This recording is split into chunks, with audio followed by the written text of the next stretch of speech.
Hola, buenos días. Soy Carlos Mirapeix y vengo a hablarles del trastorno límite de la personalidad y de sus problemas relacionales.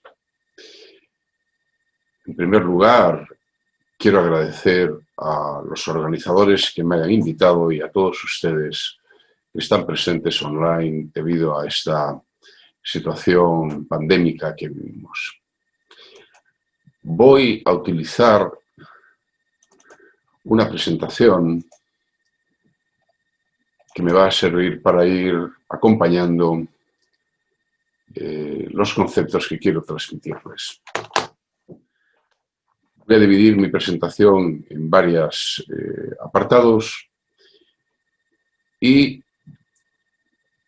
voy a ir desarrollándolos de forma progresiva y espero que les sea útil. Da igual el modelo terapéutico que ustedes tengan. Desde ya quiero decirles que la aportación que quiero traer a este curso de verano es precisamente un modelo que permite ser aplicado desde diferentes marcos teóricos y modelos conceptuales de diferentes terapeutas. Por lo tanto, les invito a que pasen y se sienten en este sofá patchwork, policromado, de colores múltiples, que es evocador de mucho de lo que les voy a hablar. Todos nosotros, sin lugar a dudas, ustedes, yo, todos, tenemos una identidad única, mejor o peor establecida, integrada y coherente, pero que puede manifestarse de distintas formas, con distintas personas y en diferentes contextos. Estas máscaras que vienen a definir el concepto de persona vienen a representar precisamente esta polivalencia en las maneras de mostrarnos con los demás en diferentes contextos. Pero entender el TLP y sus problemas relacionales exigen algunas reflexiones iniciales. En primer lugar, algunos de ustedes saben que yo practico o me dedico a un modelo de psicoterapia específico, que es el modelo cognitivo-analítico, y la influencia en el modelo cognitivo-analítico, sin lugar a dudas, de la psicología social rusa y de Vygotsky es muy importante. Hay ese aserto de Vygotsky de que somos lo que somos a partir de los demás.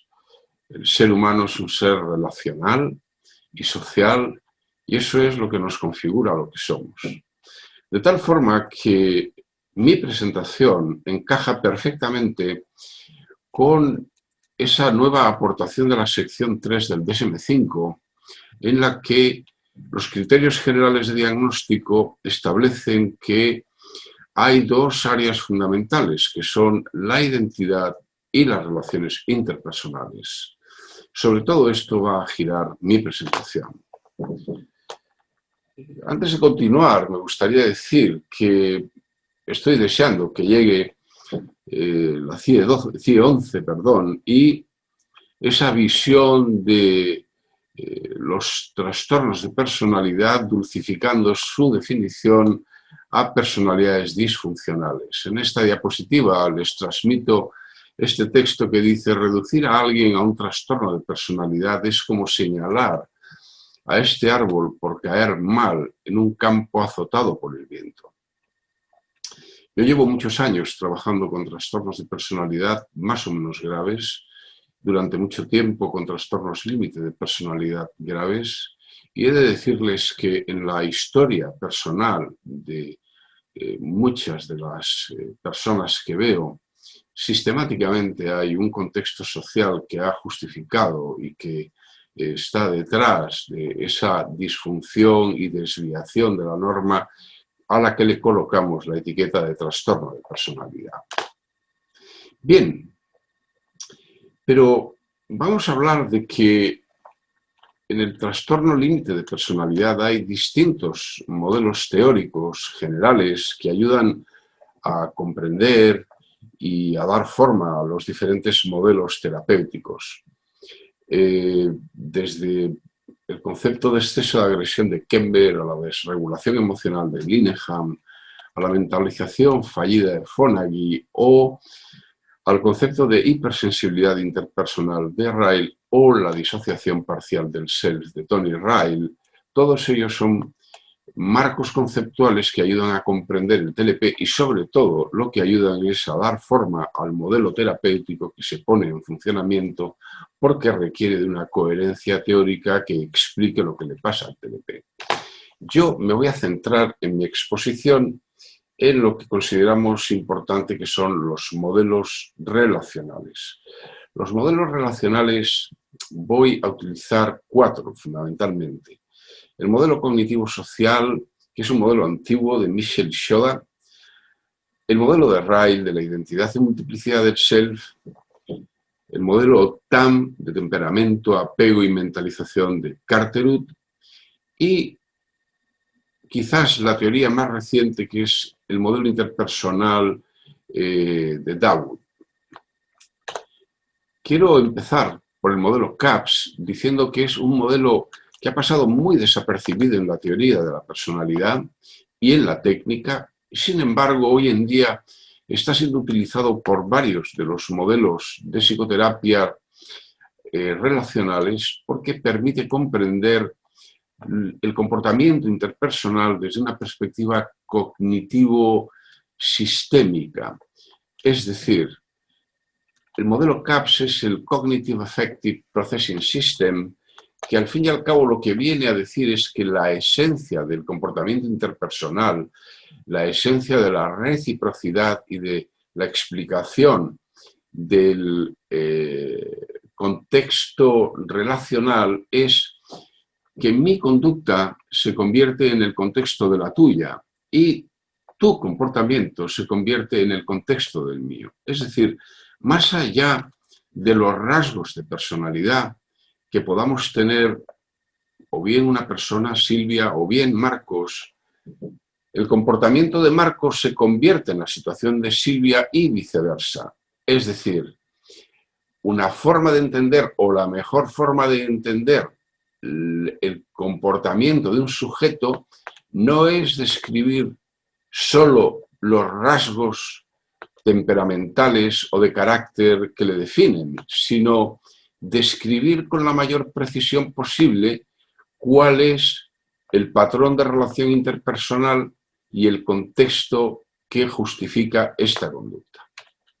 De tal forma que el sujeto A, en función de cómo se sienta, hará y dirá una serie de cosas que va a transmitir y evocar una emoción en el sujeto B que circularmente, en función de cómo se sienta, va a hacer o decir y va a transmitir una emoción y va a desplegar una conducta que va a invitar a una relación y reacción por parte del sujeto A. Esta circularidad que expresa y describe con toda claridad el modelo CAPS es algo que vamos a utilizar a lo largo de este seminario.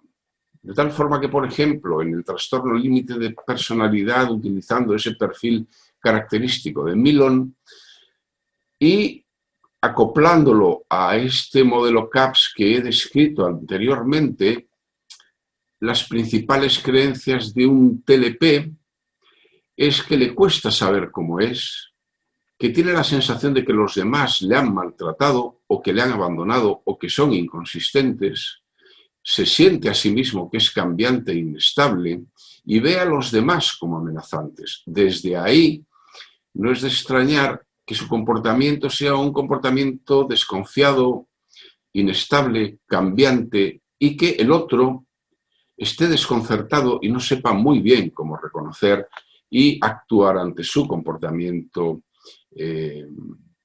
inicial por ser tan cambiante. El modelo cognitivo analítico se desarrolla en base precisamente a tomar en consideración que lo que caracteriza al paciente con un trastorno límite de personalidad es el desarrollo de un comportamiento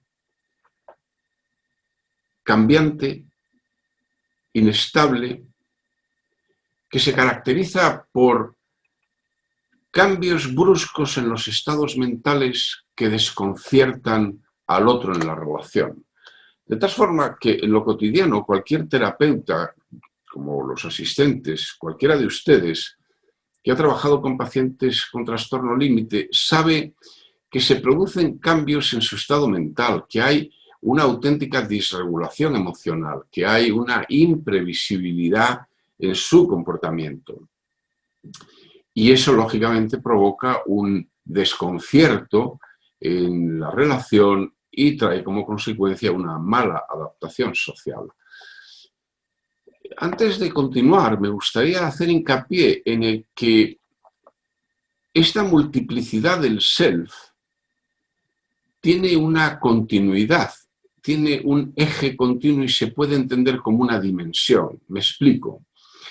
Hay una multiplicidad que puede ser normal, la que tenemos cualquiera de nosotros, que se manifiesta en diferentes situaciones, y la transición entre un estado mental y otro es una transición suave, contextual, justificada por determinados estímulos y cambios de personas o contextos, y hay como una suavidad y una comprensión de ese cambio de estado mental.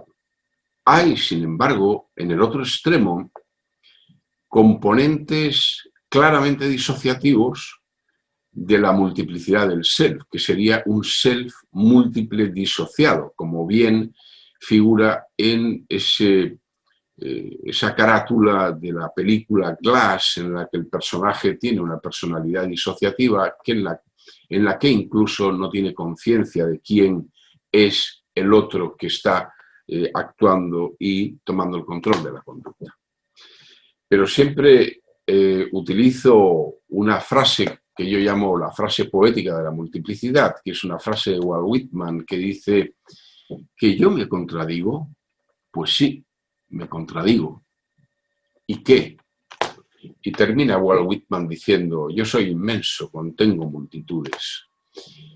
Luego entonces podríamos redefinir la personalidad como una entidad que está concebida por un grupo de personajes internos que tienen un funcionamiento, que pueden dialogar entre ellos y que pueden manifestarse en momentos diferentes y con personas diferentes. Incluso pueden ser con una persona de una manera en un contexto determinado y con la misma persona ser de otra manera en otro contexto. Pero no quiero terminar de hablar de estas características que definen al self, de la multiplicidad de la que estoy hablando, sin hacer hincapié en que hay un self unitario que justifica una identidad que tiene continuidad, que tiene una unidad, que es coherente, que tiene una repercusión corporal, y como bien plantea Ramachandran, es necesario que haya esta visión unitaria del self. Y esto, lo que yo quiero plantearles, es que no está reñido con la concepción de manifestaciones múltiples del self en la vida cotidiana. Del modelo TAM solo quiero hacer hincapié en un par de cosas. Este es un modelo relativamente reciente de Sigmund Carterud, que utiliza el temperamento, el apego y la mentalización como ejes fundamentales de su conceptualización teórica. Solo quiero hacer hincapié que presta una gran atención al temperamento, como no puede ser de otra forma, ya que los sistemas emocionales primarios, en el sentido de Panksepp, de las emociones primarias, y los rasgos temperamentales, los que hoy están incluidos en la sección 3 del DSM-5, condicionan la forma inicial de comportarse del individuo, y eso va a condicionar los patrones relacionales que se configuran en el apego. Es decir, los estilos de vinculación interpersonal que se configuran en la relación de apego y en otras relaciones interpersonales significativas, como es las relaciones con los iguales en el colegio, no se pueden entender si no prestamos atención a los rasgos temperamentales que condicionan esos patrones de relación. En otros modelos terapéuticos Lo que en la teoría del apego de Baldwin se llaman modelos internos de trabajo, en otros modelos como la teoría de esquemas, de la que apenas hemos mencionado, pues se pueden llamar esquemas interpersonales, pero realmente estamos hablando de lo mismo. Todo ello va dirigido a que en la relación interpersonal, que es el núcleo del modelo TAM, es necesario que exista una capacidad mentalizadora, es decir, la capacidad de ver mi mente desde fuera y la capacidad de imaginar la mente del otro desde dentro. Esto es algo que yo planteé en un artículo relativamente reciente, en el año 2015, en un procedimiento que a mi juicio es un procedimiento que puede ser considerado como un factor común de psicoterapia, un procedimiento que conlleva un proceso de auto y heteroobservación relacional y contextual. De tal forma que este proceso es sincrónico y es diacrónico, es decir, yo puedo evaluar en el aquí y en el ahora esa autoobservación en base a un estímulo, a la percepción del mismo, a la atribución que hago de él y a la planificación conductual que voy a realizar y la conducta que voy a desplegar, pero también hay un eje tiempo diacrónico en el que puedo comprender mi comportamiento de forma anterógrada o como proyección al futuro. Esta visión sincrónica y diacrónica y este procedimiento de auto y heteroobservación relacional y contextual puede entenderse como un factor común.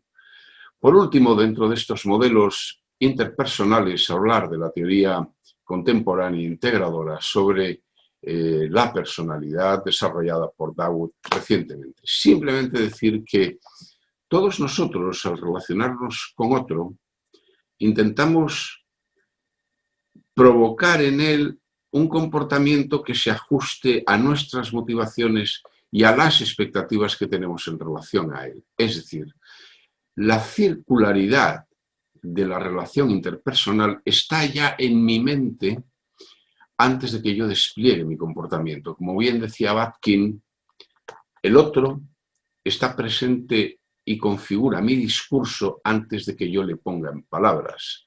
Yo voy a intentar que el otro juegue el rol que a mí me interesa en este baile interpersonal. De tal forma que hay un ciclo de transacciones interpersonales que viene representado de esta forma.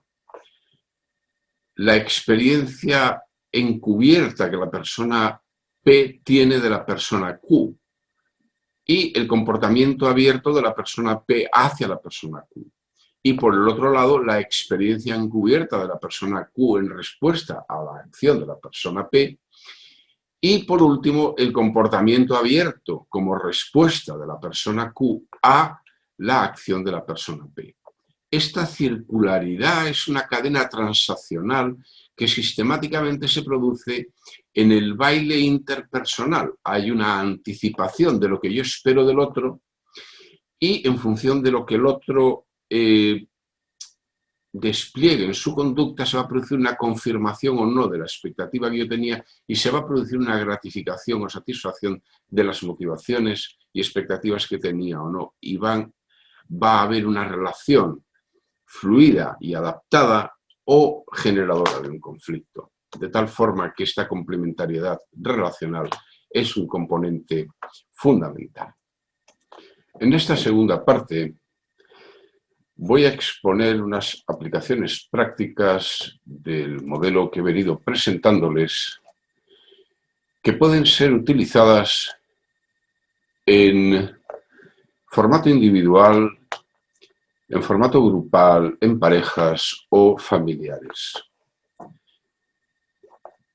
Esto que le presento a continuación es un modelo que hemos utilizado con adolescentes en el que a través de iconos les ayudamos a que describan qué partes de ellos son las que pueden identificar y ponerles nombres y utilizar iconos que pueden serles de utilidad para describir esas diferentes partes. También se puede utilizar con adultos porque estos iconos forman parte de la utilización cotidiana que todos hacemos con las nuevas tecnologías.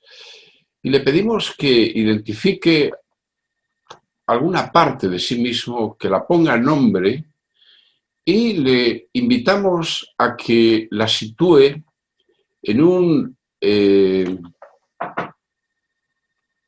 mapa ortogonal que tiene dos ejes. Un eje de emociones positivas y emociones negativas y otro eje de resultados adaptativos o desadaptativos. Y le pedimos que sitúe en ese mapa ortogonal los diferentes personajes que ha identificado en sí mismo. Aquí hay varias cosas útiles. Hay distintos estados mentales con distintas emociones representados por diferentes iconos, unos en un cuadrante adaptativo y con emoción positiva, este personaje alegre que tiende la mano, o alguien que puede ser adaptativo con una emoción negativa que se comporta como retador, pero a veces en función de la intensidad de ese ser retador puede provocar en el otro comportamientos que luego veremos. Resulta interesante el señalar que a veces no queda tan claro dónde situar determinado estado mental, determinado icono que representa un estado mental y una emoción, como por ejemplo el triste. Está claro que es una emoción negativa, pero a veces la tristeza, siendo una emoción negativa, puede ser adaptativa o desadaptativa. Puede ser adaptativa en el caso de un duelo, puede ser desadaptativa. Si uno se siente triste, no sabe por qué le interfiere en su vida y le interfiere en las relaciones con los demás. Lo que resulta interesante es que este método de representación ortogonal de los estados mentales y su claro componente afectivo lo podemos utilizar para que, o bien a nivel individual, el paciente comprenda cómo es eso de relacionarse con los demás y qué tipo de respuesta va a tener los demás, y lo podemos hacer individual con dos mapas ortogonales puestos en la misma hoja o trabajando en la pantalla con el PowerPoint, porque esto lo podemos hacer en la sesión con el PowerPoint directamente con el paciente y es muy entretenido porque además puede ser muy útil enviárselo por correo electrónico para que él pueda trabajar en casa con todo esto. Lo importante es que la persona vea cómo su parte amigable puede provocar en el otro, como diría la teoría interpersonal de Dawud y la teoría interpersonal en general, la conducta amigable suele promover en el otro conductas amigables, que son ambas adaptativas y positivas.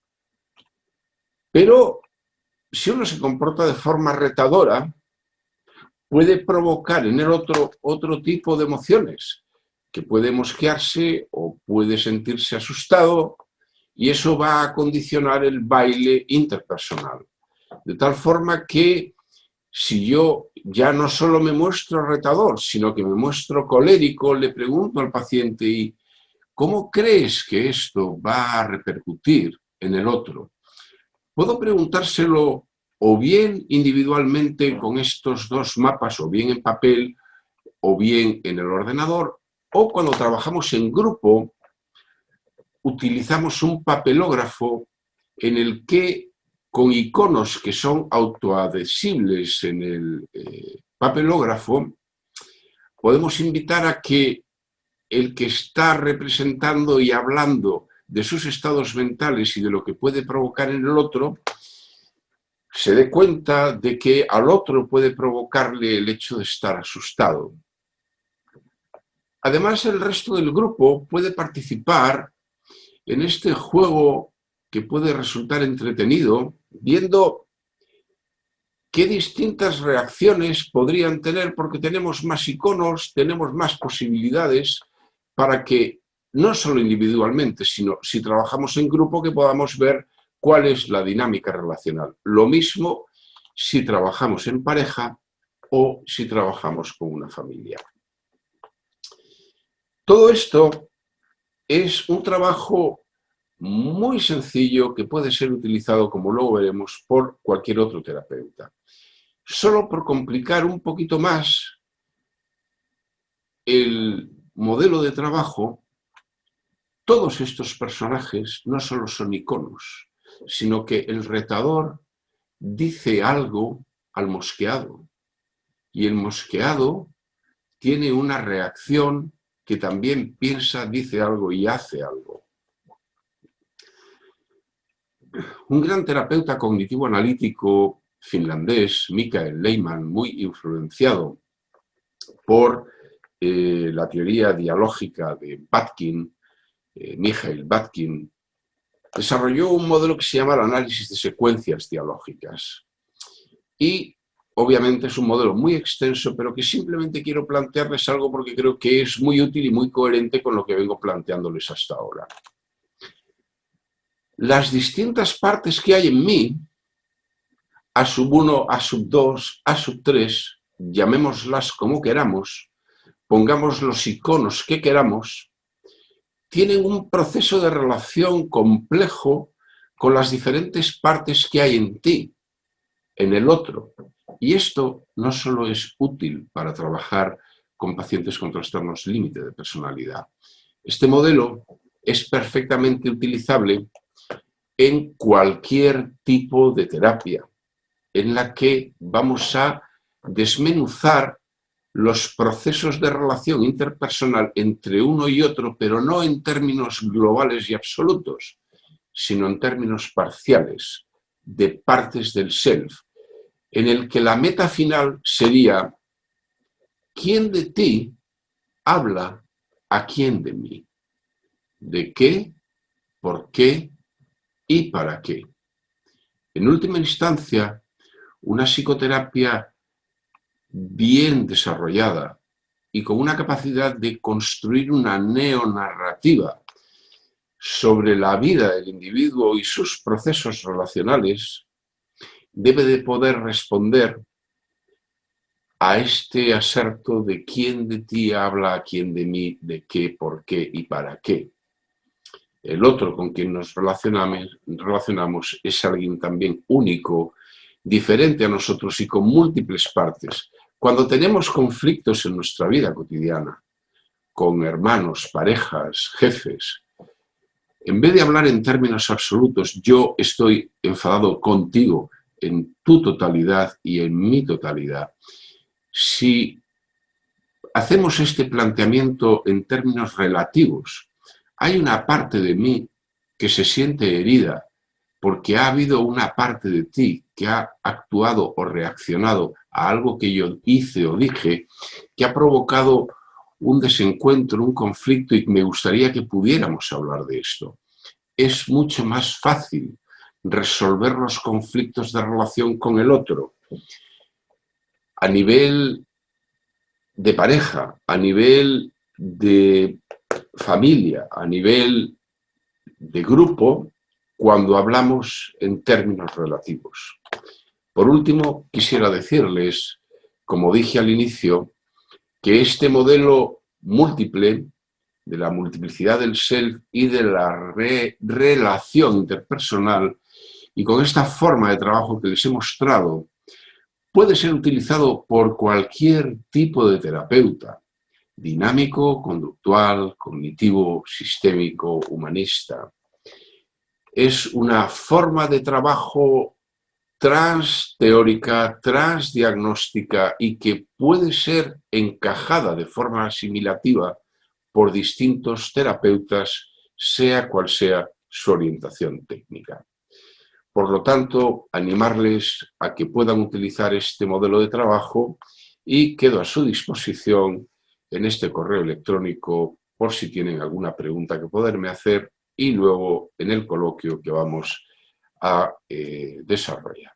Muchas gracias, nada más, y luego en el coloquio nos vemos.